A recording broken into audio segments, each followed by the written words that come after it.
Picha zilizosambazwa na vyombo vya habari vya Vatikani zilionyesha uwekaji wa chemni na bomba la kupitisha moshi.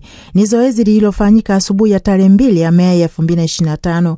Ni kutokana na bomba hilo la moshi kwamba katika siku zijazo ulimwengu utasubiri ishara inayosubiriwa ya moshi mweupe wa kuchaguliwa kwa mrithi wa Papa Francisco.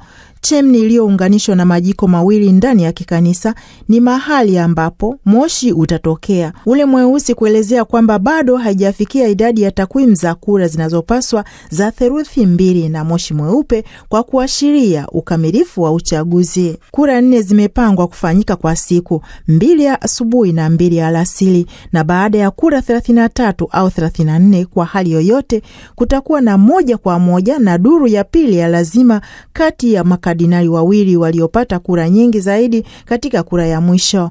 Hata katika muktadha huu, hata hivyo, wingi wa theluthi 2 utakuwa muhimu kila wakati. Makardinali wawili waliosalia katika kinyang'anyiro hicho hawataweza kushiriki kikamilifu katika upiga kura. Iwapo kura za mgombea zitafikia theluthi 2 ya waliopiga kura, uchaguzi wa papa utakuwa halali kisheria. Ni Angella Rwezaula, Vatican News.